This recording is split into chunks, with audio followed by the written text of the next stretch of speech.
Good morning, this is Garry Glaub in Mooresville, North Carolina. Today we are on Lesson 13 of the Gospel of John, and we're covering John chapter 6, verses 22 through 40. This one's called, I Am the Bread of Life. My friend Jeff has spent a few years learning the science of making bread. And unfortunately for me, he did not begin this process until after I had moved from California to North Carolina.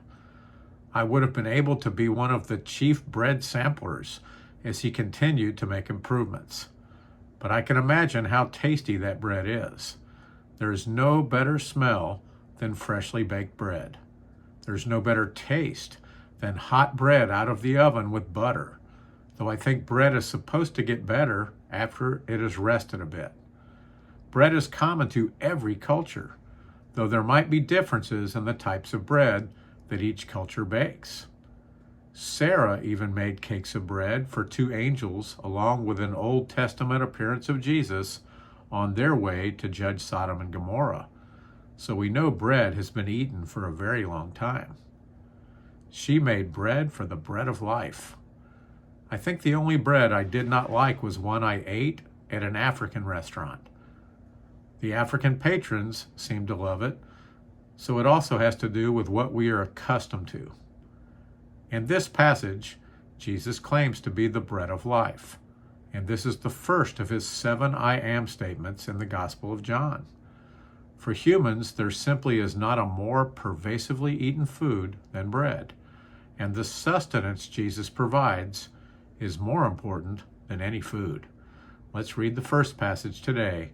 John chapter 6, verses 22 through 29 says this. On the following day, when the people who were standing on the other side of the sea saw that there was no other boat there except that one which his disciples had entered, and that Jesus had not entered the boat with his disciples, but his disciples had gone away alone. However, other boats came from Tiberias, near the place where they ate bread after the Lord had given thanks. When the people therefore saw that Jesus was not there, nor his disciples, they also got into boats and came to Capernaum, seeking Jesus. And when they found him on the other side of the sea, they said to him, Rabbi, when did you come here?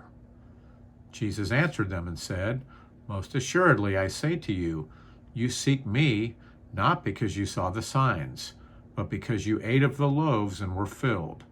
Do not labor for the food which perishes, but for the food which endures to everlasting life, which the Son of Man will give you, because God the Father has set his seal on him. Then they said to him, What shall we do, that we may work the works of God? Jesus answered and said to them, This is the work of God, that you believe in him whom he sent. It is sad that the vast majority of those who were following Jesus were not following him for the right reason. Instead, for most, it was more of a spectacle or show. But many followed him everywhere he went, not wanting to miss out on seeing something others got to see. When Jesus fed the 5,000, or more depending on the number of women and children in attendance, it was near Tiberias at the southwest corner of the Sea of Galilee. I spent 3 nights in Tiberias, which still exists today. Jesus sent his disciples by boat from Tiberias to Capernaum, with Capernaum being on the northwest side of the Sea of Galilee. Capernaum is just ruins today, as expected, because of the prophecy concerning Capernaum that Jesus gave in Matthew 11:23. It was a 9-mile walk between these two locations and is somewhat closer by boat. The multitude was aware that the disciples were on the boat and that Jesus was not. Certainly they continued for at least a time to try to find him, but Jesus managed to escape them as he went up on the mountain to pray. Likely this was Mount Arbel, about 600 feet above sea level at its peak, so more of a hill than a mountain. As we covered in the previous lesson, there were numerous miracles performed by Jesus that day. including the miraculous feeding of the entire multitude from 5 crackers and 2 small fish. But later in the night, Jesus joined his disciples at the boat, 3 to 4 miles from shore, and Jesus walked on the water to meet them there. For a time, Peter joined Jesus in his joyful jaunt, and when Peter took his eyes off Jesus and began to sink, Jesus saved Peter. That day ended with another amazing miracle. As soon as Jesus joined them in the boat and the disciples were immediately at the shore in Capernaum. The next day, it sounds like the multitude had tired of looking for Jesus around Tiberias and journeyed to Capernaum, where the headquarters of the ministry of Jesus was located. They were perplexed how he could have gotten there ahead of them, for they were keenly aware that he was not in the boat with the disciples. If Jesus had also taken the footpath, why had they not seen him on the trail? They had not seen Jesus in any of the other boats that had made the trip from Tiberias to Capernaum either, and some of the multitude also had traveled by boat.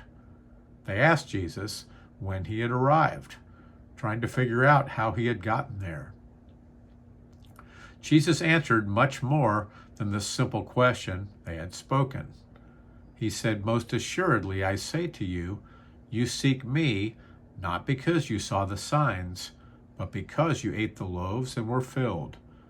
Do not labor for the food which perishes, but for the food which endures to everlasting life, which the Son of Man will give you, because God the Father has set his seal on him."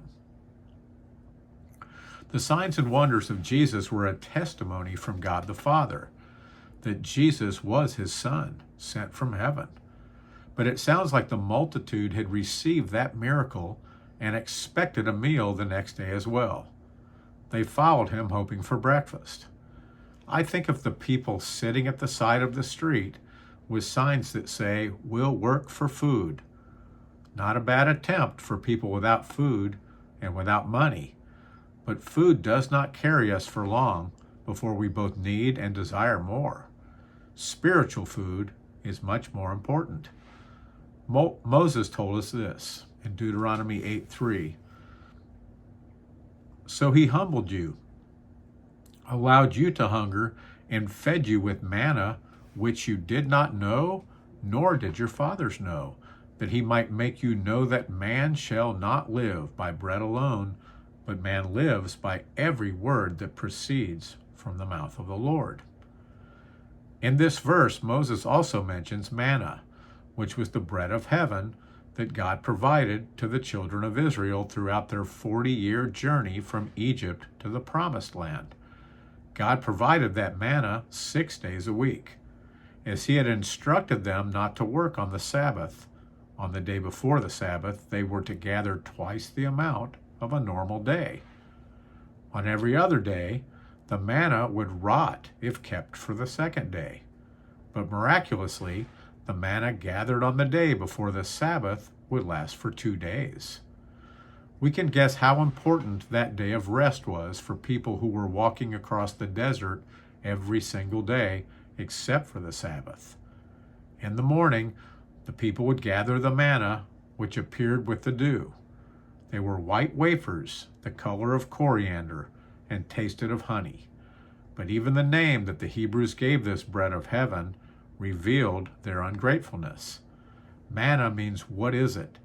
The people were tired of manna, even though God provided it, and it contained all the vitamins and nutrients necessary for survival. Let's read the next passage. John chapter 6, verses 30 through 40 says this: "Therefore they said to him, 'What sign will you perform then, that we may see it and believe you? What work will you do? Our fathers ate the manna in the desert. As it is written, he gave them bread from heaven to eat.' Then Jesus said to them, 'Most assuredly I say to you, Moses did not give you the bread from heaven, but my Father gives you the true bread from heaven. For the bread of God is he who comes down from heaven and gives life to the world.' Then they said to him, 'Lord, Give us this bread always. And Jesus said to them, I am the bread of life. He who comes to me shall never hunger, and he who believes in me shall never thirst. But I said to you that you have seen me, and yet do not believe. All that the Father gives me will come to me, and the one who comes to me I will by no means cast out. For I have come down from heaven, not to do my own will, but the will of him who sent me. This is the will of the Father who sent me, that of all he has given me I should lose nothing, but should raise it up at the last day. And this is the will of him who sent me, that everyone who sees the Son and believes in him may have everlasting life, and I will raise him up the last day. It seems like it's never enough for most people. We either choose to follow Jesus or choose not to follow Jesus, and if we decide not to make a choice, that is a choice. If we are not for him, we are against him. For those who need proof, and that proof is through a miracle, that kind of belief is fleeting. Personally, I think that we see more of God's miracles after we have a relationship with Jesus, because we know his love and are able to see him in what happens in our daily lives. But the multitude following Jesus said they would believe if they witnessed a miracle. Yet they had witnessed countless miracles already. These were empty words and empty requests from empty people. Just as the Jews in the wilderness made fun of God's provision rather than being thankful for it, these people were just as ungrateful. When the kingdom of Israel divided into 10 tribes in the northern region, called Israel, and 2 tribes in the southern region, called Judah, there were 0 good kings in the north during that entire time period of about 200 years. There were 7 good kings in the south, also a very low percentage. Isaiah offered one of those bad kings of the southern kingdom proof of God and told King Ahaz that he could ask for a miracle. Ahaz said he would not test God in that manner, even though the miracle was offered, and as Ahaz would not name a miracle, Isaiah named one for Ahaz. A virgin shall conceive. Jesus understood that there was not a single miracle he could perform that would convince these stubborn and ungrateful people. Jesus said that the manna came from God, not Moses, and the manna in the wilderness simply pointed forward to Jesus. Jesus was the New Testament revelation of that bread from heaven, as Jesus came down from heaven and provided daily bread, words of life, to anyone willing to hear him. In John 6:35, we get to the first of 7 different I am statements in the Gospel of John. Remember, I am points back to God identifying his name to Moses at the burning bush. Exodus 3, verses 5 through 6 says this, Then he said, Do not draw near this place. Take your sandals off your feet, for the place where you stand is holy ground. Moreover, he said, I am the God of your father, the God of Abraham, the God of Isaac, and the God of Jacob. And Moses hid his face, for he was afraid to look upon God. This conversation continued with additional information that is vitally important. Exodus 3, verses 13 through 15 says this, Then Moses said to God, Indeed, when I come to the children of Israel and say to them, The God of your fathers has sent me to you, and they say to me, What is his name? What shall I say to them? And God said to Moses, I am who I am. And he said, Thus you shall say to the children of Israel, I am has sent me to you. Moreover, God said to Moses, Thus you shall say to the children of Israel, The Lord God of your fathers, the God of Abraham, the God of Isaac, and the God of Jacob has sent me to you. This is my name forever, and this is my memorial to all generations. I am is Ehyeh in Hebrew. I am who I am is Ehyeh Asher Ehyeh. God told Moses that this was his name forever. Then Jesus used this same phrase in each of his 7 claims in the Gospel of John, beginning with, I am the bread of life. To anyone listening with knowledge of the Tanakh, the Old Testament, Jesus was claiming to be God, claiming to be the God of Abraham, Isaac, and Jacob, and also claiming to be the fulfillment of the manna God had sent from heaven to provide for the entire Jewish nation. Jesus then told the people of the cross to come, stating that he would be raised up on that last day. And this also pertains to us being resurrected with him. But after being fed, all they were thinking of was the physical food. They completely missed the spiritual implications of the words of Jesus. People haven't changed much in 2,000 years. People today continue to focus on the tangible, what we can hold in our hands. We want bigger houses, better cars, vacations we can brag about. But all those things are momentary. They will pass away. Jesus offers something that never will pass away or even fade. His words of life are not just something to get us through a momentary trial or difficulty. The words of Jesus are something we should chew on every single day. It's best in the morning because then we give God the challenge of bringing those words to mind throughout our day. It's estimated that less than 20% of people claiming to be Christians have read the entire Bible. That is almost shocking. God wrote a love letter to us, and we cannot honor him enough to read the whole letter, all that he had to say to us. The Word became flesh. Jesus is the Word of God, and that includes the spoken word and the written word.